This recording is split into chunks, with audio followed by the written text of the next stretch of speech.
GeoGearHeads.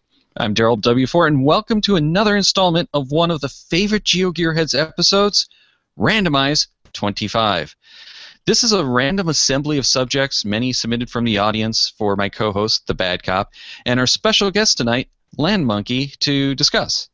This time we have feedback from the previous shows, a question from a fellow GeoGearHeads who wants to know your opinions, questions about API limits and reviewer approvals, illegal mounting, electronic security, and much more.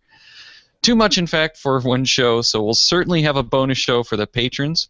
And there's even more topics we bookmarked for that show, like Galileo updates, trackers in parks, a beach with Legos, and 3D printable NASA objects. We better get going, so let's get into the sponsor for this episode, Cache at Night. So we're thrilled to have Cache at Night as this week's show sponsor. You know, Daryl and I have both used them for our caching and, may I say, non-caching toys. I mean, come on. When you can get a high-powered green laser, you don't necessarily need that for caching, but it's really cool. I'll let you know, Daryl, I have played with that green laser, and there's not a target at night that if I can see it, I can paint it with that laser. I've been so impressed. And even during the day. Yeah, I've done a little bit of that too, and even got some fellow cachers annoyed at me during a night cache playing with that. My wife, if I use it in the house, she goes, "Will you turn that off? It hurts my eyes. It's so bright." And I'm just pointing it at the wall. You know, I wouldn't point it in somebody's eyes. That would be mean. So yeah, that would be mean, and also against the law in most places. That's right. But we're going to talk about legal issues in a little bit. However, we're getting back to the toys for night caching. So not only do they have lasers, they have flashlights. They have those tacks you put into trees because they glow at you, and other cool things. So head on over to cacheatnight.com or follow the banner right there in the show notes to check out their collection. Like I said, they've got the caches, trackables, flashlights, lasers, UV marking devices. Now, there's a cool way to do a night cache. And much more. So, thanks again to Cache at Night for their financial support of the GeoGearHeads. But now, let's find out who won this week's 180-day, that's half a year, membership to Project-GC. And would you be so kind as to do the honor, Mr. Land Monkey? It would be an absolute pleasure, Bad Cop.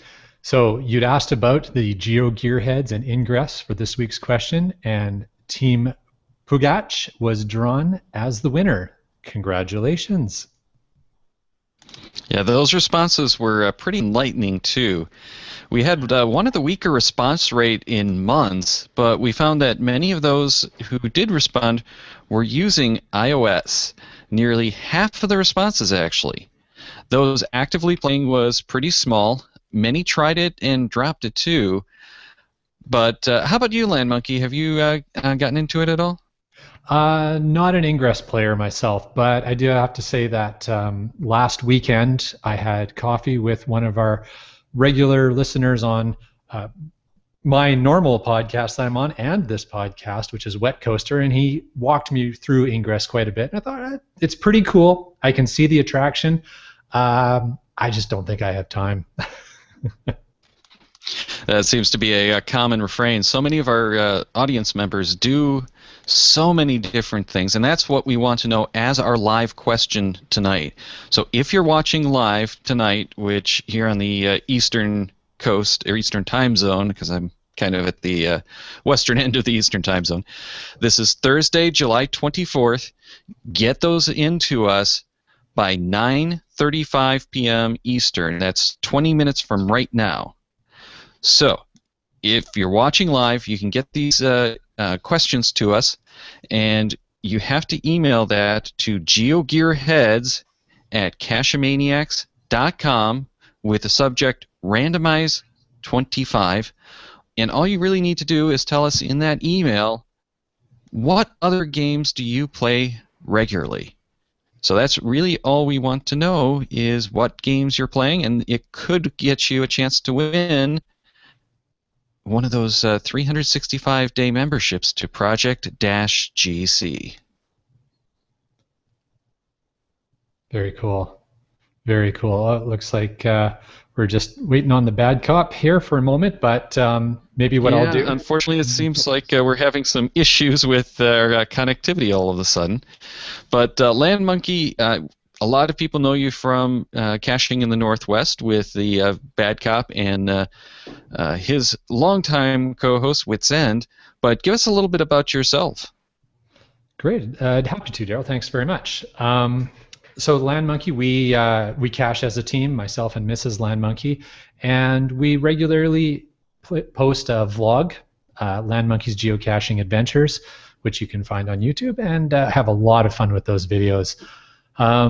We're currently on a caching streak. We have cached for today, which I grabbed one earlier this afternoon, gets us at 498 days of contiguous geocaching, which is a little bit insane. So it's fun. Obviously, we enjoy it. Yeah. We've heard some people who have gone over 1,000 days, which is quite the accomplishment. So that's, I'm sure, motivation for you is that other people have done it, so you can do it too. You're going to break the 1,000 mark. Nope. Caching through one winter is good enough. I don't blame you, especially the winter that we had here. I think really that's the accomplishment of a geocaching streak. If you can keep it going through an entire winter, you've really accomplished something. Definitely. All right. Well, you kind of mentioned that streak, and one of the things that I found interesting in those responses is one of them, and I'm not going to call anyone out, actually was thinking after he got hooked on Ingress, after we talked about it in downloading the iOS version, he was actually thinking of ending his caching streak. And I think Bad Cop, both you and I were saying, no, whatever you do, don't stop the caching streak for Ingress. Exactly. Don't stop the caching streak. You can Ingress while caching. So there's no reason to drop the streak just for more Ingress time. Yeah, so we did get a lot of interesting responses. A lot of people definitely were trying out the iOS version for the first time. And Bad Cop, have you been actually playing on the iPhone much since it came out? Yes, I've played a lot on the iPhone. I've even used the iPad a little bit. And, you know, it seems to do, I'll say 90% of everything that I've grown used to in the Android version. So, you know, they're still catching up as far as the version. They're a version or two behind. But, you know, they as soon as they released it, within, 2-3 days, they issued an update that brought even more functionality. So I think it's great. It works well for me. Yeah, I've been playing with it since it came out. You had mentioned, like, just before showtime that there was an update last time, and that did fix most of the problems that I'm having. There are still some things missing, like the notifications that really are needed. But I am just amazed at how much better comparable hardware seems to be working on iOS versus the Android. It's really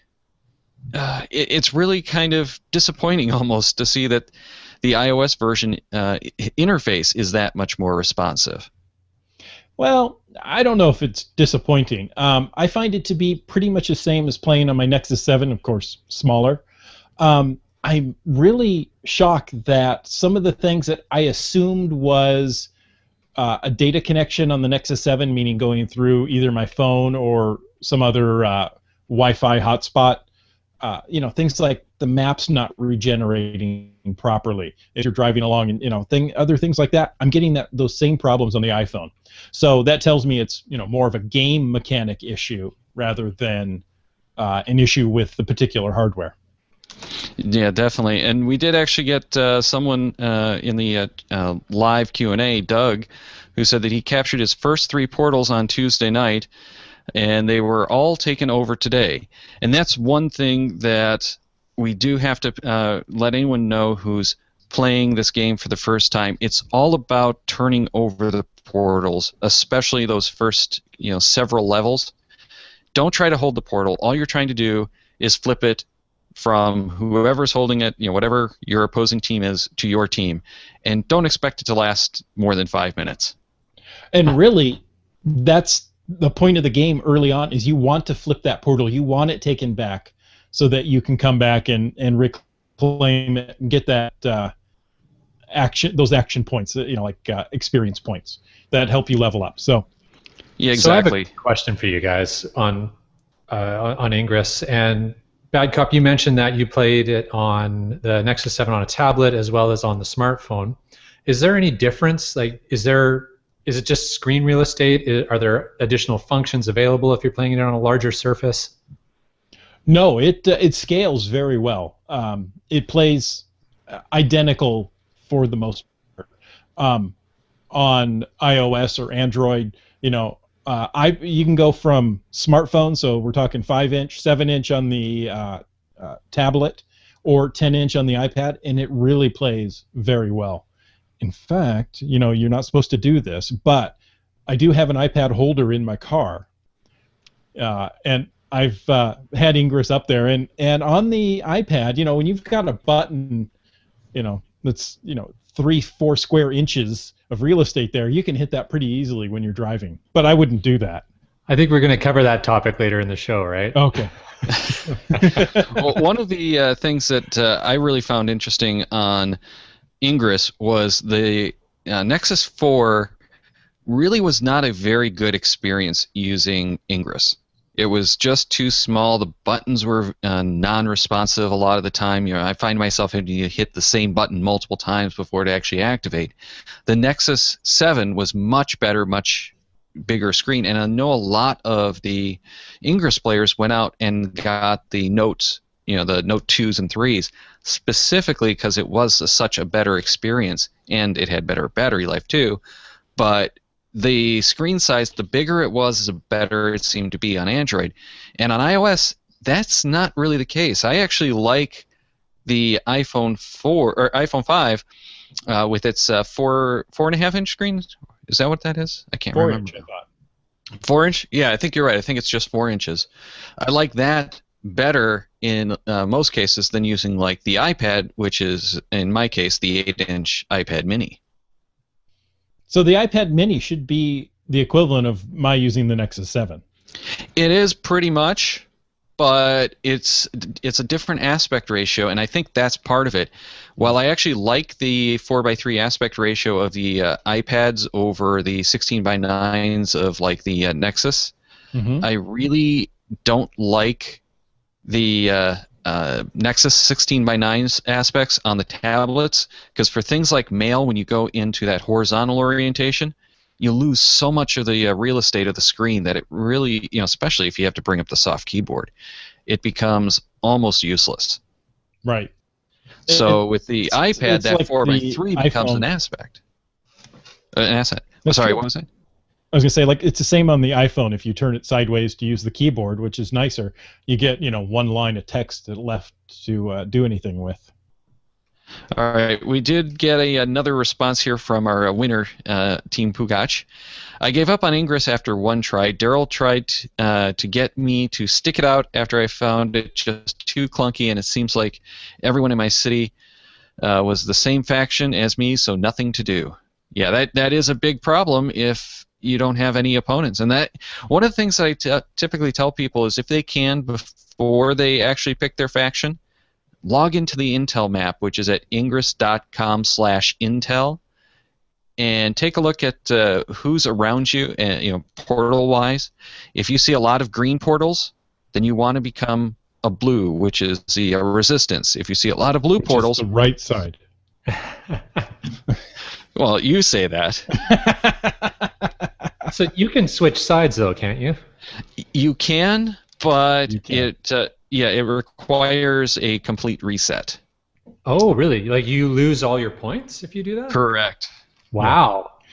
Yeah. And it's bad in the community. We've had a couple of people switch sides here, and nobody likes them on either side. So there's a political aspect. You're burning your bridges if you do that. At least here. I don't know if that's true in the rest of the Ingress world. Yeah, it's true a lot of times because, among other things, you kind of know all the other players and know some of the inside tricks, especially if you get involved. And that's one of the things with Ingress is it really is much more of a community thing. You have to have that big community to really make it work, and you have to go out. You can't make a level 8 portal, which is the highest portal that you can do, without 8 level 8 players out there. Right. But we did actually get a question that someone had written in with a little bit of Ingress request here. Badcap, would you like to read that? Sure. This came from Antias.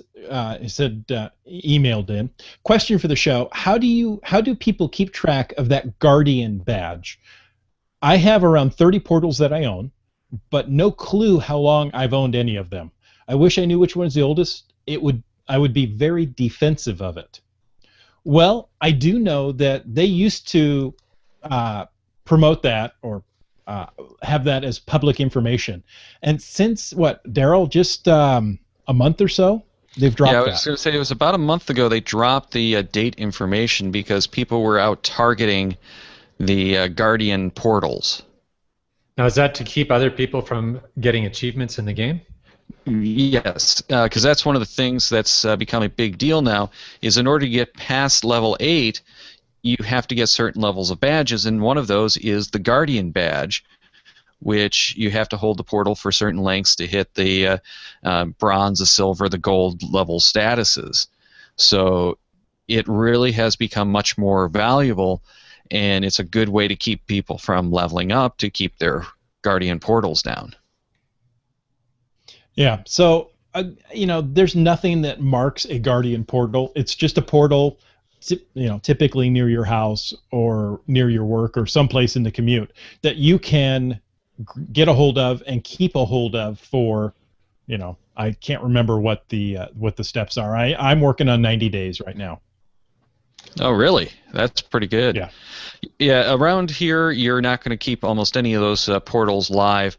So one of the best ideas that I've seen has been to find a portal that's kind of in the middle of nowhere that you have a key to, because you have to have the key to do the recharges. That's true. And make it a level 1 portal so that it's not really visible on the intel map, and just keep recharging it remotely. And that's probably the best way, because if you have a portal that's not really accessible, you keep that as a level 1, it's not really going to be on most people's radar. And you just have to make sure to keep charging that up on a daily basis, especially because the decay rates on the resonators has been increased over the last month or so. Which is annoying. But, Yes. Daryl, I had never considered that. That might be a thing to do. So I'll find a portal out of the way, and, I would have to start my whole 90-day thing, but I think I have to look. I think I was on day 76, so Wow. I'm getting there. And now you've got someone who's going to hunt you down because you just brought it up on the show. I brought it up, right. All right, well, let's move on. Bring it on. We do have a question in the live Q&A for Land Monkey, and this comes from DeBear, who wants to know, do you find that the limitation of Ethernet, the LAN technology, of 330 feet, is that a limitation on your geocaching? Absolutely. So what we've done is we've got a whole series of repeaters, and when we go out in the woods, we just leave a string of extension cords and just continue adding those Ethernet repeaters. So excellent question, DeBear, and I know where you live. So that seems a whole lot better than breadcrumb trails. I mean, you can just follow your network cable back out to your car. Yeah, it's great, except for when you're going for those caches that you have to look around a tree and then you keep going and then you end up in a knot and you're pulling on the cable. Oh, so the whole drunken bee dance doesn't help you. It actually creates knots. Exactly. Great question. I love it. Well, let's move on to a question from Brylang, who emailed us. Putting on my web developer hat, I took a look at the published emails that I get from geocaching.com. The content of the message is base64 encoded in the raw email, and the content is not in HTML format. Ditto for the user found and couldn't find emails. On the other hand, a recent friend request email is also base64, but the decoded contents are pure HTML. No plain text variant is in there. So those look odd on an email to an SMS text conversion. The same is true of the user contacting emails. So it looks like you should continue to get your new notifications via text without issue for now. What will happen when Groundspeak upgrades the new cache notifications to HTML email remains to be seen, especially since they are not including a plain text copy of the message. Interesting. Well, you all notice that the emails you're getting now from Groundspeak look so much better, right? Yeah, well, and that's what we're actually referring to. That's define better. Well, I was going to say those contact emails I thought were, the friend requests and stuff. Well, the friend request emails and such, weren't those actually coming from HTML long before they did the upgrades on the logs and the new cache notifications? Yeah, they've just gone consistent with their look and feel on their branding. Right, but I'm wondering if they had been doing the HTML and they're now going to the rich text because there's problems with HTML. And I'm very glad that he's done this because I kept thinking I should look into this a little further and never did. But yeah, if it's the base 64 with the plain text and rich text, then it should work fine because it's got essentially both versions for the people who don't want all of the extra formatting. Interesting. I have to admit I never considered it, so I've never looked into it. But well, DeBear says that the new format is horrible. Make it go away. So I'm thinking he doesn't like it, but I could be wrong. I could have misinterpreted that. Yeah, I think we might have misinterpreted that, but yeah, I'm not a big fan of the new format either. It surprised me when it came out, in the sense that it was a change that I really don't think there was much demand from the user community for that change. That was more a marketing-driven change, I think. I completely agree I would think so. Though I wouldn't be too surprised if they were having issues, especially on the mobile email readers, with the straight text and links getting broken. Because I've seen that where they have some longer links occasionally that, as they wrap, might not be clickable anymore. Interesting. There you go. So just get their own URL shortener rather than changing the format of the messages. Well, they do have a URL shortener, but it doesn't seem to apply to certain functions, like going to an individual log. I think they do have a URL shortener, but the individual logs, their shortened URLs are still long. Well, he also went on to say, one of you mentioned GLONASS this week, meaning last week, in regards to your eTrex 30. That would have been me. I use my eTrex 30 with GPS and GLONASS enabled. Why wouldn't you increase the total number of available satellites to improve accuracy?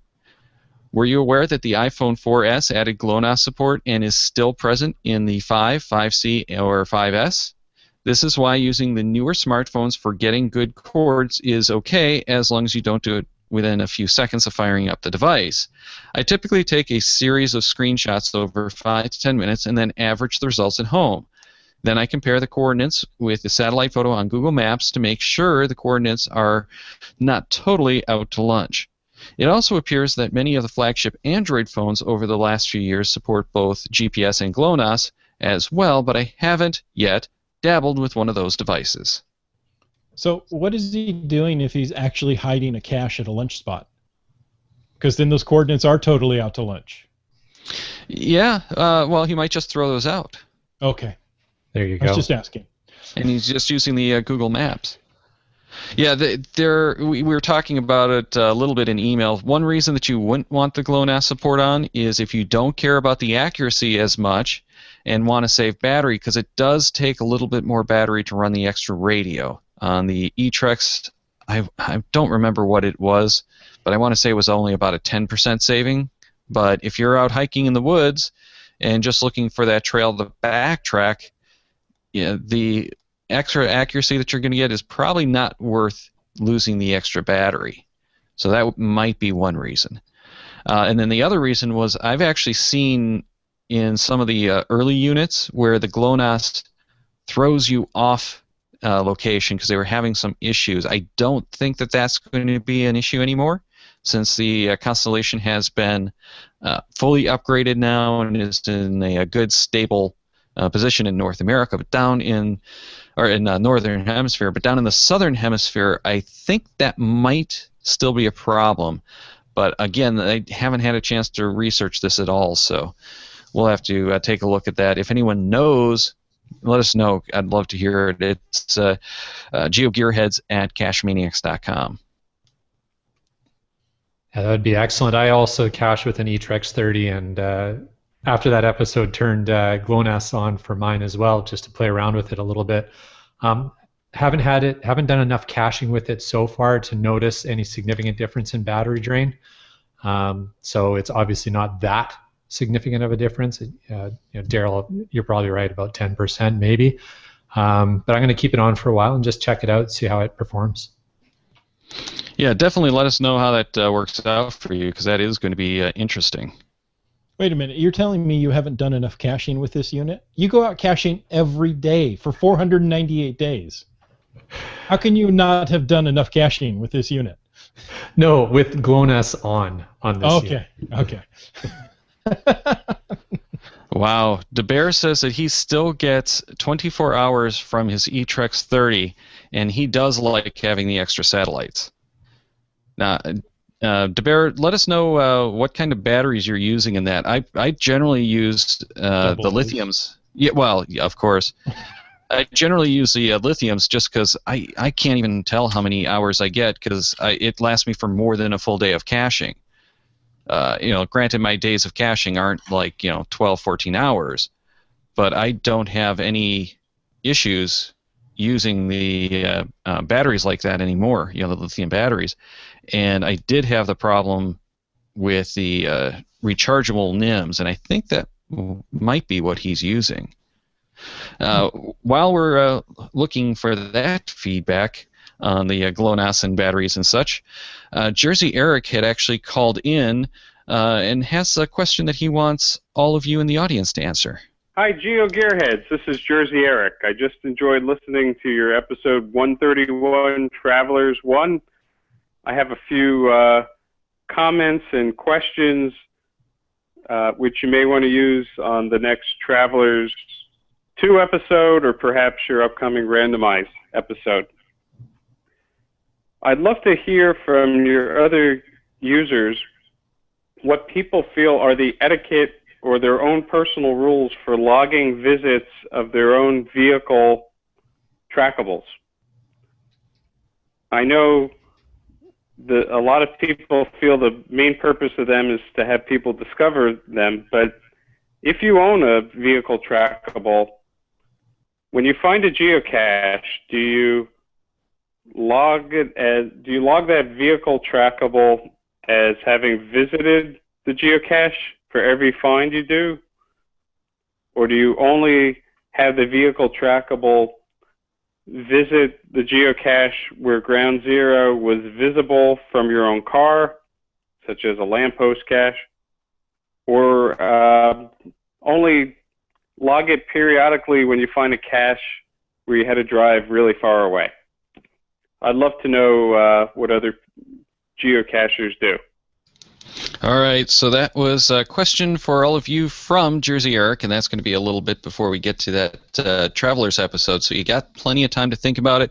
Send in those emails to geogearheads@cachemaniacs.com, or, better yet, why don't you give us a call like Jersey Eric did, and that number is, what is it again? Okay, it's 206-350-3647. Again, that's 206-350-3647.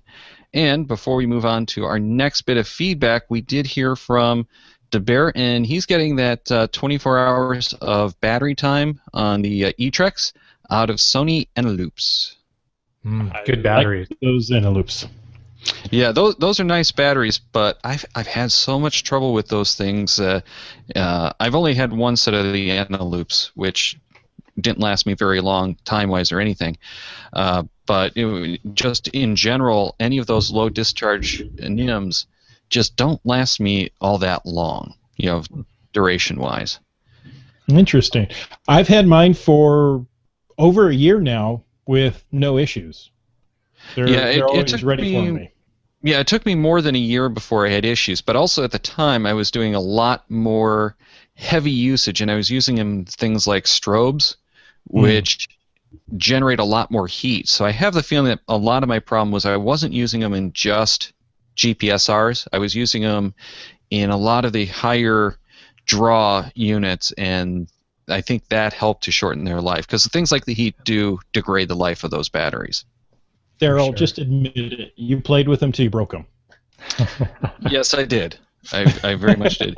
Well, and here's a good use, or a good example of how heat can be an issue. I use LED lights on the cameras, including the ones I'm using here at the studio right now. And if I put regular alkaline batteries in, the draw is so high and the heat so high on these things, and these take 8 AA batteries. Those will actually explode depending on the batteries and their quality, but they will actually explode from the heat and the draw and everything. The lithiums don't give me any problems, and I've had issues when I tried using the NIMs because they didn't have enough voltage to drive them. So there are some issues. You're getting heat and a huge power draw from LED lights? Correct. Wow. Well, it's also, about 150 LEDs in this panel? Wow. Right. And this thing is bright. It's a light for ENG news crews to use. Okay. So there you go. LEDs are supposed to be, battery sipping, non-heat producing units. Oh yeah. Well, don't forget that the alternative to these, or to some of the other ones, are actually halogen bulbs and require essentially motorcycle batteries to power them. Right. So you're coming down from motorcycle batteries to AA batteries. That's pretty good. Yeah. Okay, we'll give you that. So, well, Land Monkey, we got some feedback from Wet Coaster, and why don't you give us that one? Glad to. So Wet Coaster emailed the show and said, being out with non-cachers opens up a wide topic. Do you try and bring them in? What about Munzie, Cider, Ingress, or others? We may have brought a couple of cachers into the Munzie world, but you really have to be careful doing that. You don't want to alienate a good cacher buddy over bringing them into another pastime. I've heard some cachers have strong anti-Munzie feelings and vice versa. It can be a touchy subject where I don't see why it's touchy. So from a Land Monkey perspective, we enjoy introducing geocaching to people and playing Convert the Muggles. We've even taught geocaching to a local Girl Guides troop and took them out to one of our multi-caches on an outing. In fact, that was really interesting because it helped us evaluate the questions that we had put together for that multi from a perspective other than a geocacher's perspective. We thought, oh, we never thought about that answer. I can see how a new cacher could get sidetracked there. So that was kind of fun. We never really did get into Munzie. We tried it out a little bit, so I'm unlikely to recommend that to others. But we did recruit some new Cider players 2 weekends past on an outing with some fellow geocachers who hadn't seen that game yet. Now, they were all avid photographers, so the game was a natural for them. I'd say if you get to know someone well enough and you have a sense of their interests, you'll know what geolocation games they may or may not be interested in. And frankly, like Wet Coaster, I can't see the harm in sharing what you enjoy and letting other people decide for themselves. I completely agree. I've introduced games, Ingress, Cider, Munzie to cachers, and I've never had any negative feedback. Never say, why did you do this to me? I've introduced Munzie to people and they're like, I'm not interested. That's okay. You don't have to be. That's why there's multiple games, and we don't all go find the park and grab caches in a lamppost because we don't like those. You find what you like. But I've never said, oh, don't even talk Munzie to me. I turn away, talk to the hand. I've never had that experience. Yeah. Okay. So some great info there. I can't really add too much to it. So let's move on to Dudley Grunt, who emailed us about a new contest coming in August from Open Caching North America. And for those of you watching live, we're actually going to try a new feature of Google Hangouts, which is called Showcase, and I have no idea how this is going to work, but supposedly you can now see the URL that takes you right to exactly what we're talking about now, which is the Open Caching North America Diversified Cacher Contest. And the rules are basically you must be a resident of the U.S., Canada, or Mexico. The official entry forms and rules will be available Monday evening, July 28th, so just a few days away.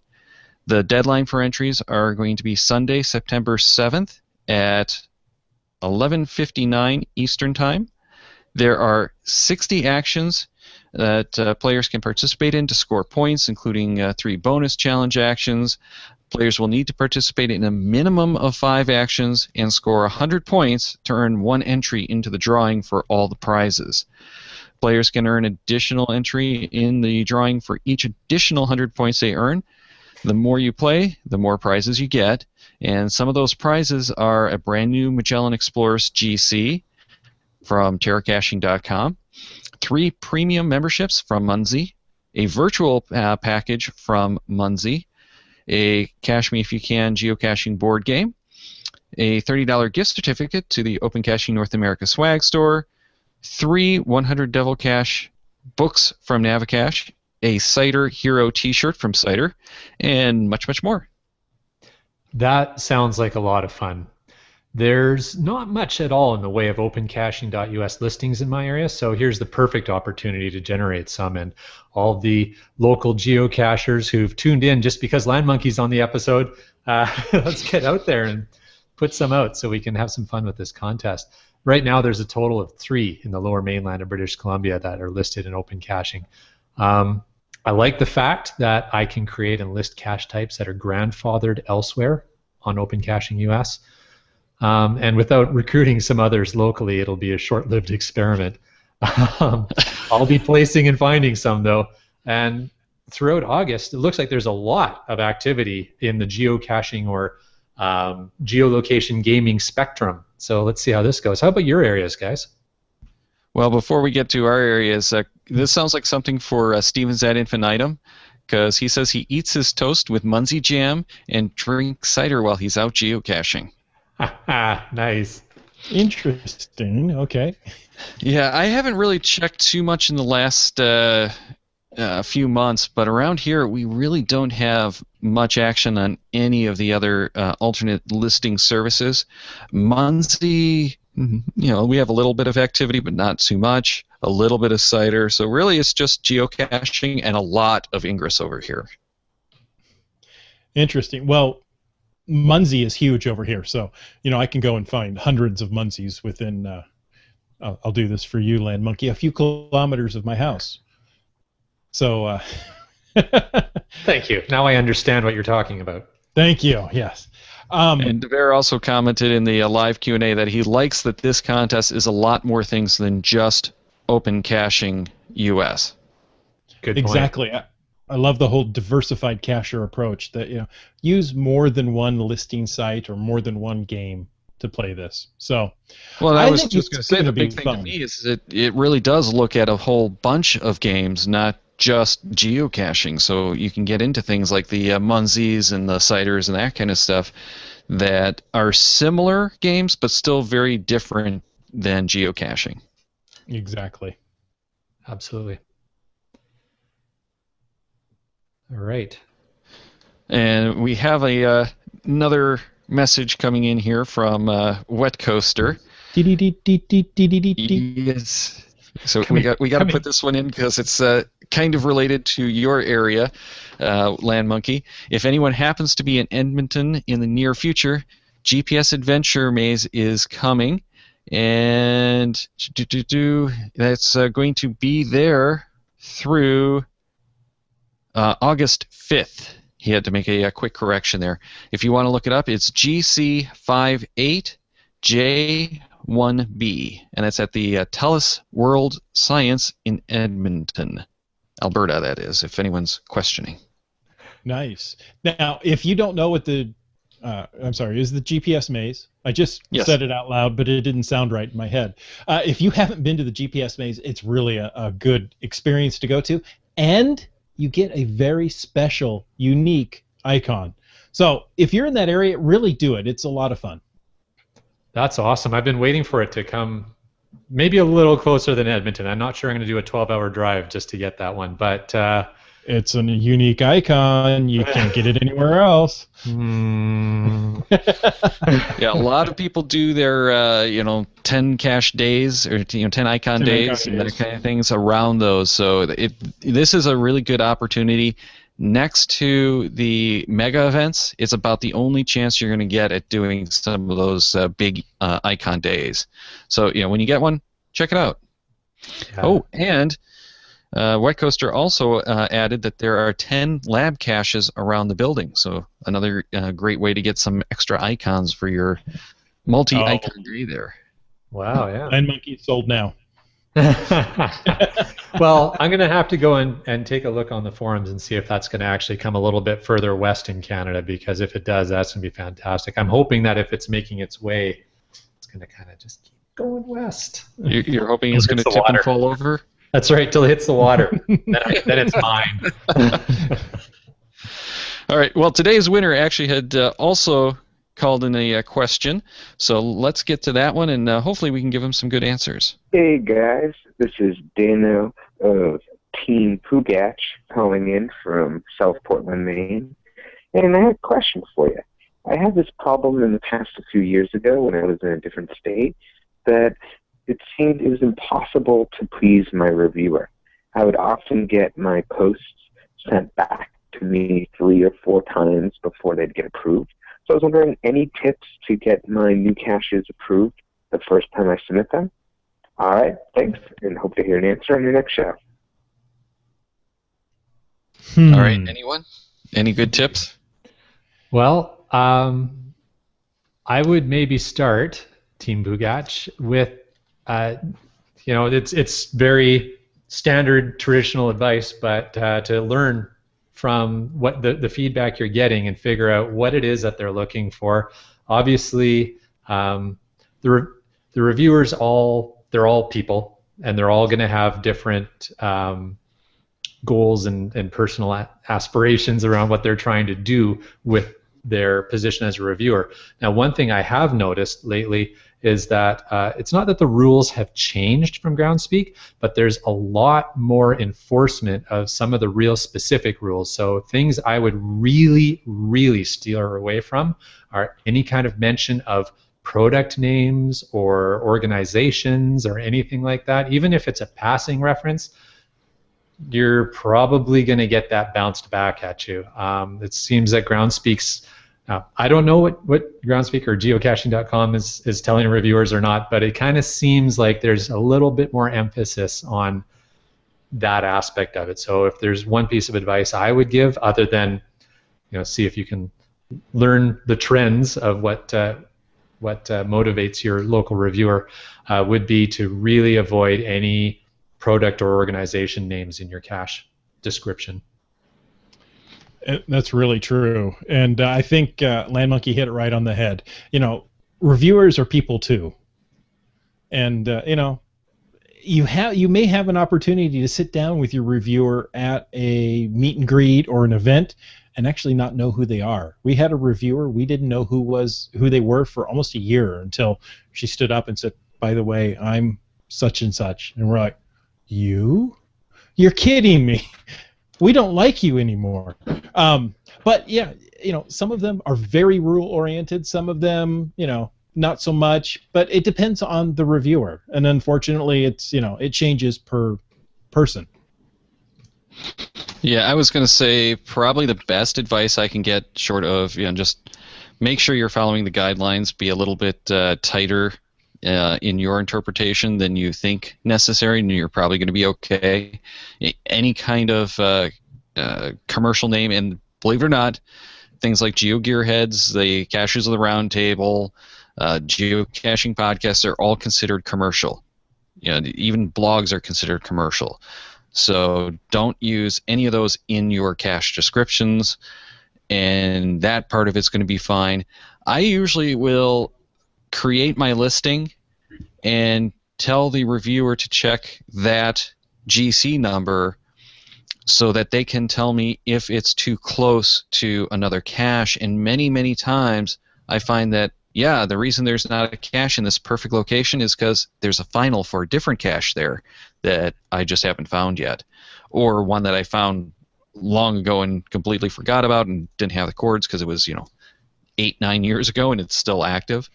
So yeah, it's always a good idea to open that line of communication early with the reviewer, and that will improve your chances of getting it approved when you're finally done and actually submit it for the first official time.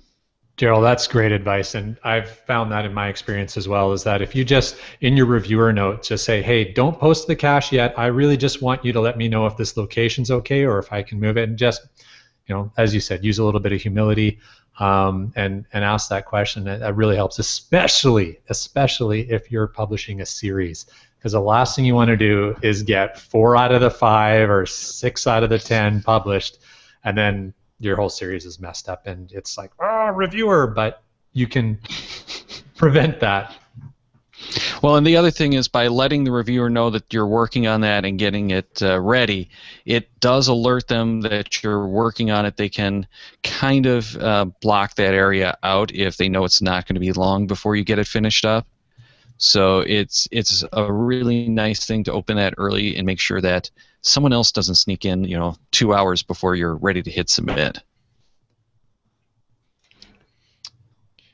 Great tips, guys. And if all those fails, email your cache and description directly to Jeremy Irish, and he'll approve everything for you. No, don't do that. Don't do that. I'm sure he'll do a very, very efficient job of ignoring you. I think my geocaching account just got locked. Well, we did get a question about API limits via Google+. Bad Cop, do you want to share that question? Sure. This came again from Antias. Question for Daryl and Chris. Do pocket queries affect your daily API limit for the GSAC Get Geocaches feature? And, Daryl, you and I had different opinions on this.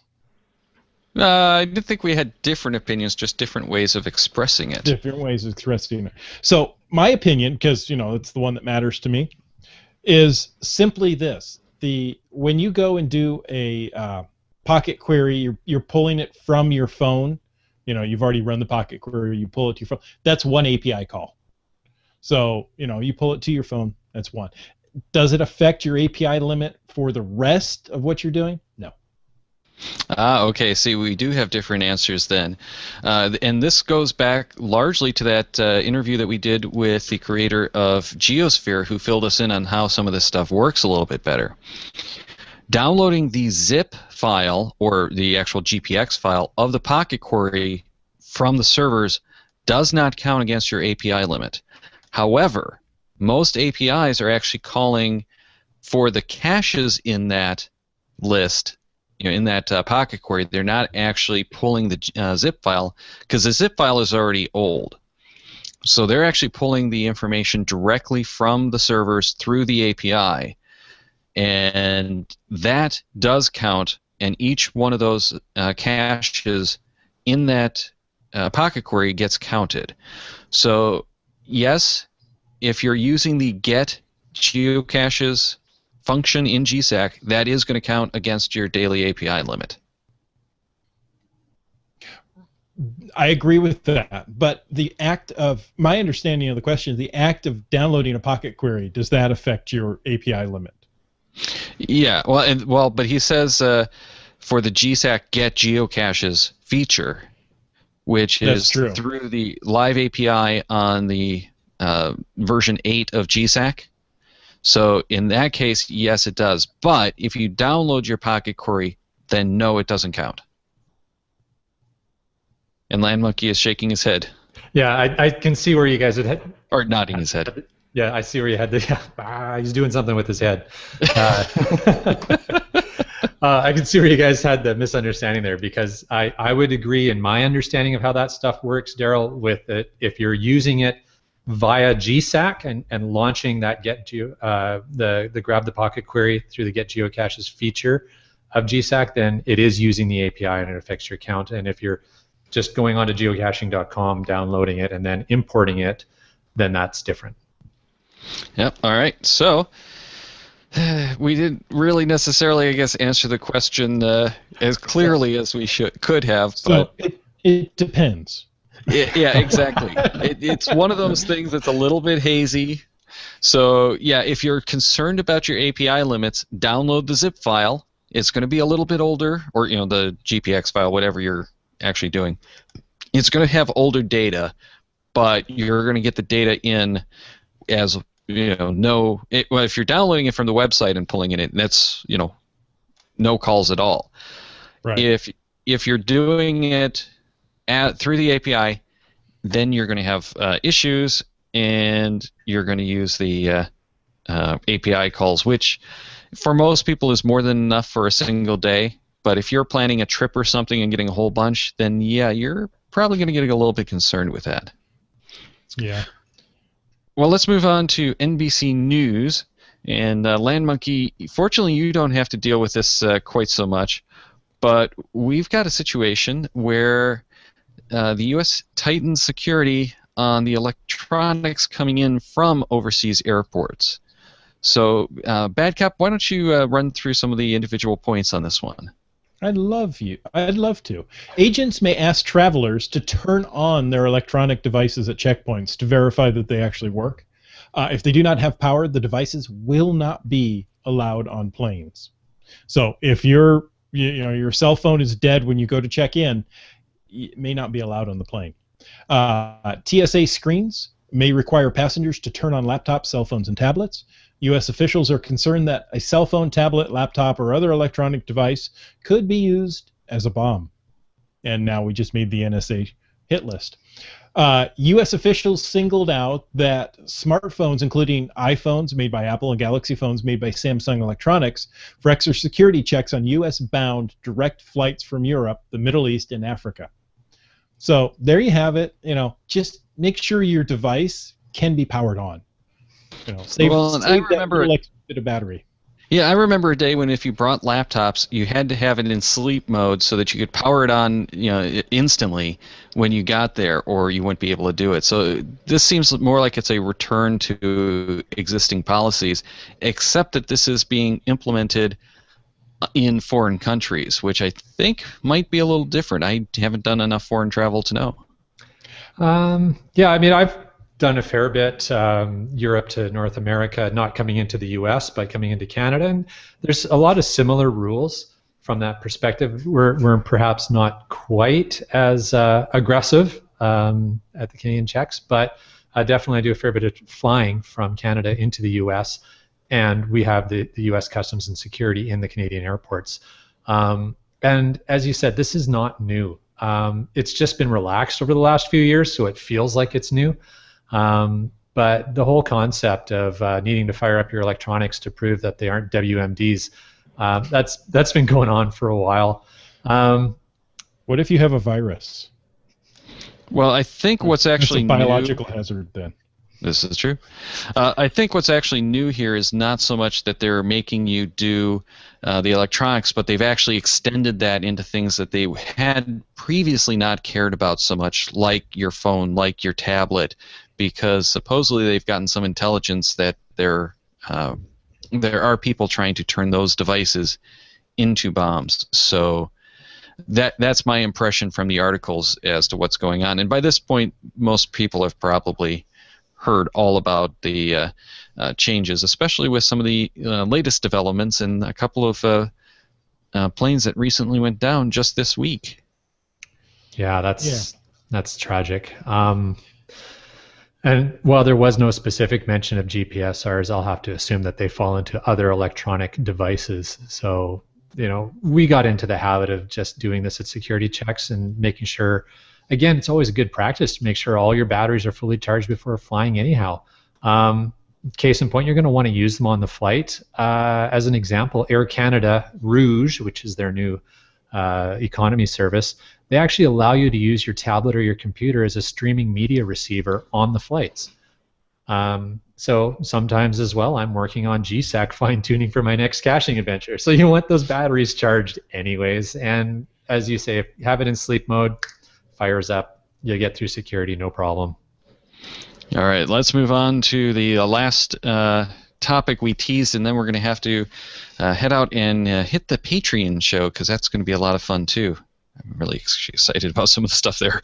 But GPS TrackLog rehashed their GPS windshield mount status, what states are legal and what aren't, that kind of thing, just recently. So we thought it would be a good idea to bring that up and kind of go over it again. And it's amazing at how many states do not allow you to windshield mount your GPS, or anything for that matter, really. Alabama, Arkansas, Connecticut, Delaware, D.C., Georgia, Idaho, Iowa, Kansas, Kentucky, Louisiana, Montana, Nebraska, New Jersey, New Mexico, North Dakota, Oklahoma, Oregon, Pennsylvania, Rhode Island, South Carolina, South Dakota, Texas, Virginia, Washington, West Virginia, Wisconsin, and Wyoming. So any of those states, if you're traveling in them, make sure that you don't have that windshield mount, because that's going to be a problem. And that's one of the problems with traveling, is you have to remember that there are local laws that you have to adhere to. And if you didn't hear your state, don't worry, it's coming soon. It's coming soon. Yeah. Well, if you didn't hear your state, there might be some restrictions. Bad Cop, do you want to go through some of those? Sure. And Daryl, I'm kind of disappointed you didn't do the list of states as a song, because I think that would have worked well. You could have rapped it there. I should have. Yeah. This is, after all, Cache-a-Maniacs. I should have done a Animaniac-style song. There you go. So, restricted states. Now, a lot of these are all very similar. So, Arizona, California, Hawaii, you can mount it within a 5-inch area in the lower left corner of the windshield on the driver's side, or a 7-inch area in the lower corner of the passenger side. Okay? Let's see. Indiana is a 4-inch area on the passenger side.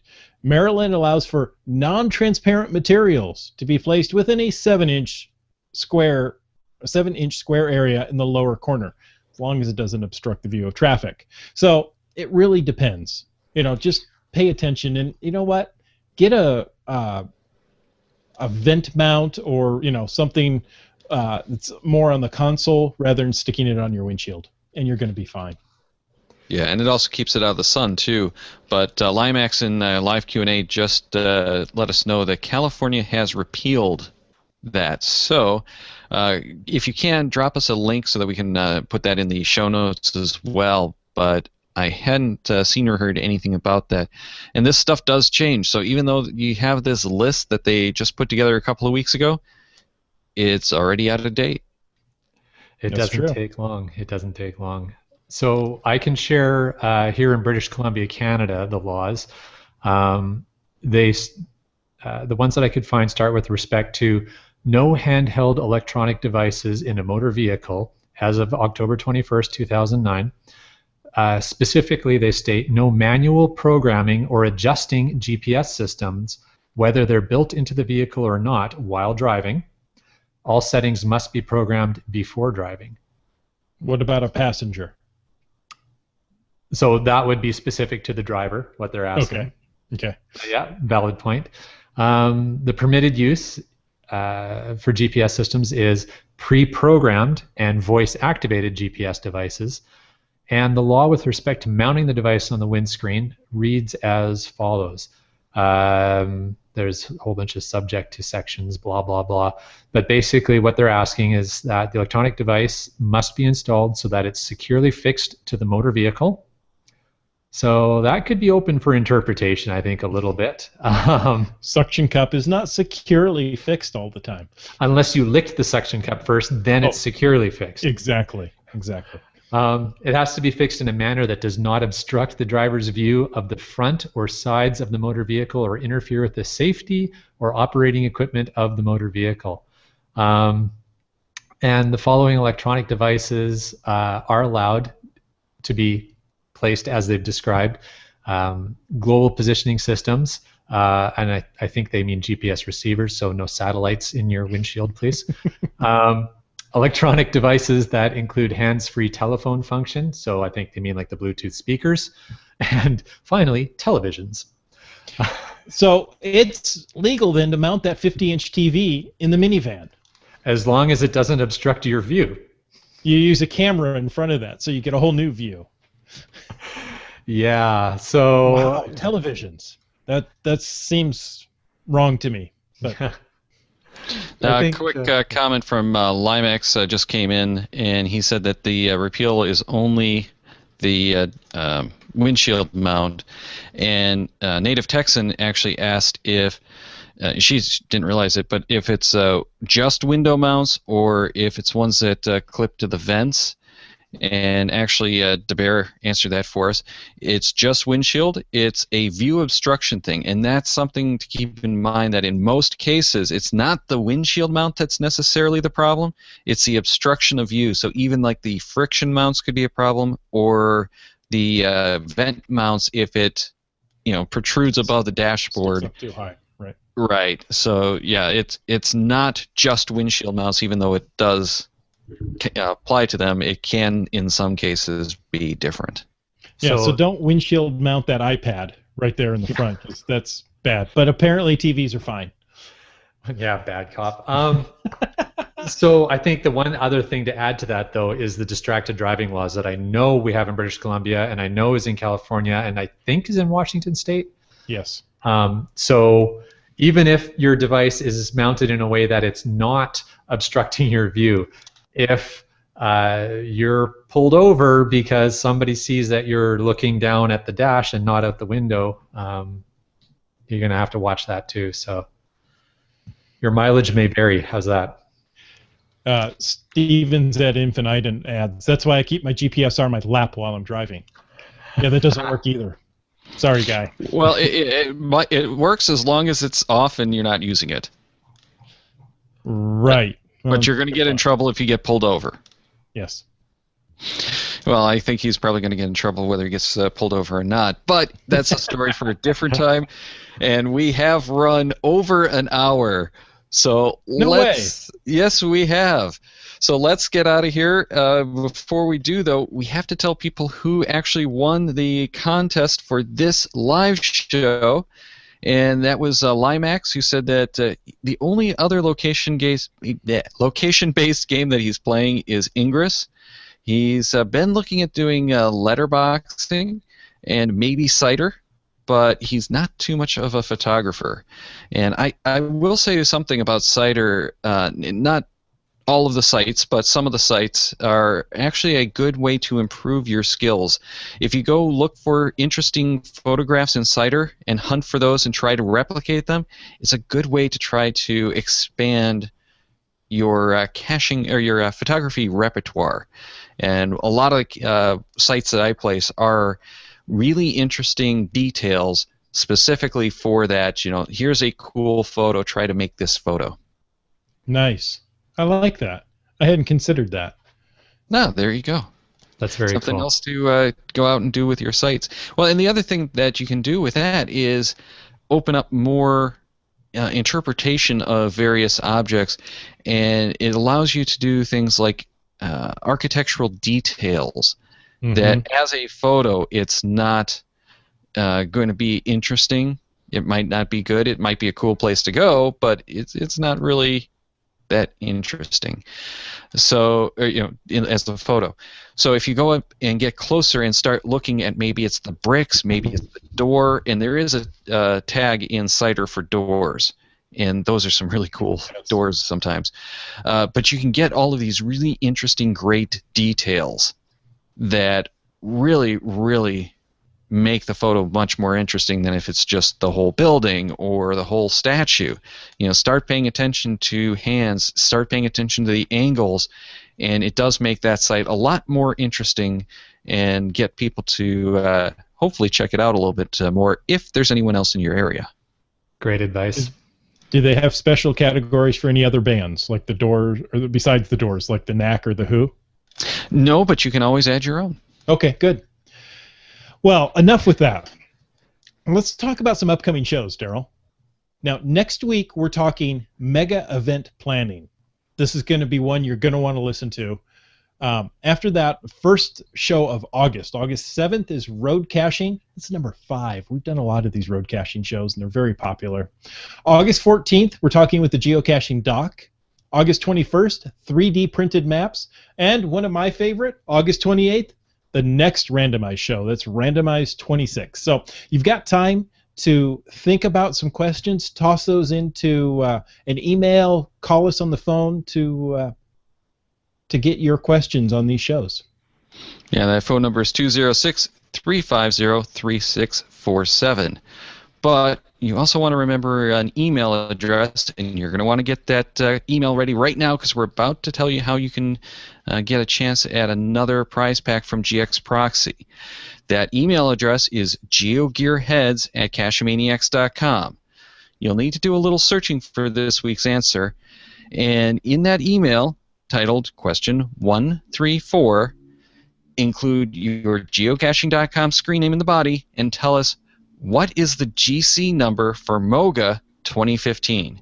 Make sure to have that to us at GeoGearHeads@CacheManiacs.com by 9 p.m. Eastern Daylight Time, that's 6 p.m. Pacific Daylight Time, on July 30th for your chance to win that prize pack from GX Proxy. And all we need in that email really is Question 134 is the title, and your geocaching.com screen name, and MOGA 2015's GC number. That should be fun. Now, don't forget to check the Cachemaniacs website at cachemaniacs.com for more on the GeoGearHeads, including show notes for this and all our episodes. We really do love hearing from our listeners, so leave us feedback by calling 206-350-3647, by emailing geogearheads@cachemaniacs.com, or through one of the many forms of social media. Your support helps keep the Cachemaniacs shows coming, so please consider becoming a patron or making a PayPal donation through the link on the website to support the Cachemaniacs shows. And we want to thank Cache at Night for your financial support of this very episode. GeoGearHeads is produced by Chris Umfenauer and Daryl Wattenberg. This show's copyright 2014 by Daryl Wattenberg, all rights reserved.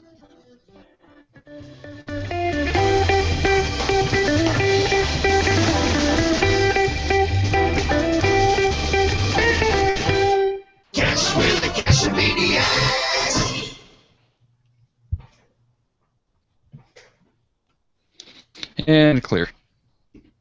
No, we're not, sorry. Cleared a long time ago. Oh, no, we're